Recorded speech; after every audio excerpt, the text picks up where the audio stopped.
this is Nani from NaneeDon'tBlink. Thanks for watching my channel, and now on to the review of episode number 3 of The Heirs. Enjoy! We're left off in the movie theater.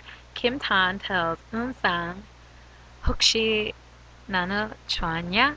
And it was like, ooh, I like you and stuff. And she kind of like blows him off, and she's like, well, you're engaged, and like, okay, so he's engaged, but he likes you, But she blows him off, and she's like, that's, it's like really, weird because you're engaged and da-da-da.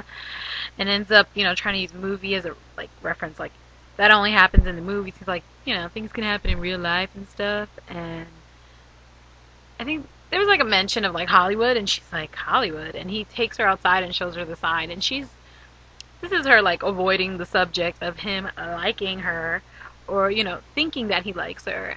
And he's like, wow, I see that this is more entertaining than what I just said to you. And she's like, just ignoring it. Just totally ignoring it.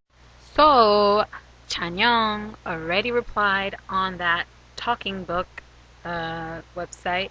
And Kim Tan saw it, so I'm like, oh, is he going to tell her? Like, hey, by the way, your friend wrote to you. But I'm like, he's not going to tell her yet.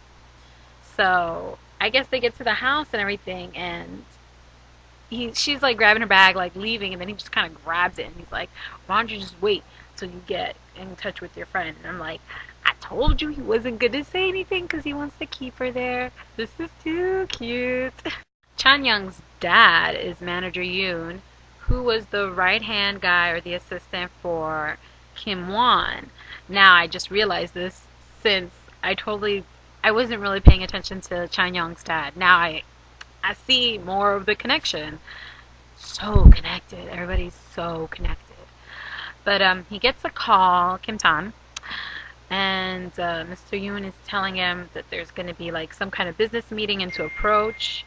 And sorry, that was my phone. A business meeting to attend, that his brother's going to be there, and Kim Tan's asking like, well, does he want me there? And Mr. Yoon's like, your father wants you there. He's like, no, did my brother ask me to come? And he's like, he didn't just say anything, he's just like, go because your dad told you to go.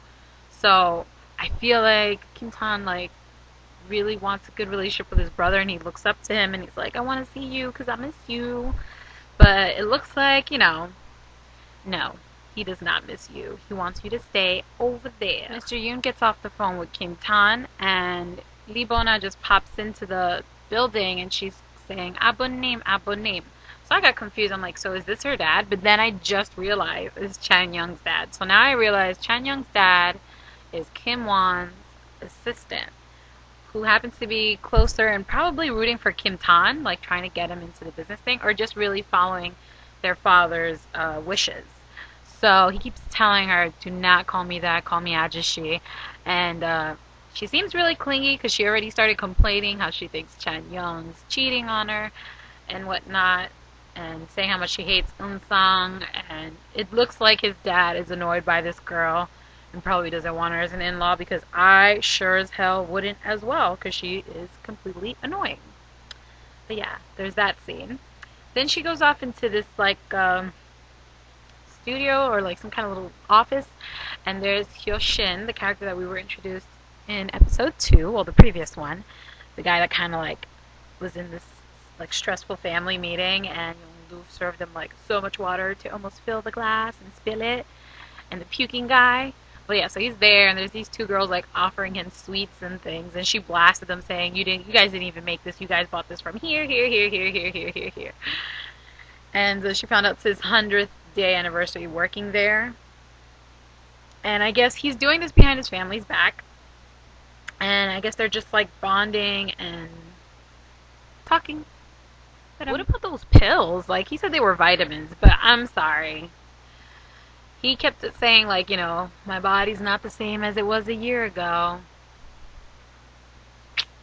1 year difference? Like, is it really going to make it? I mean, everyone should be taking their vitamins. Kids should be taking their vitamins. Everyone should be having their vitamins intake.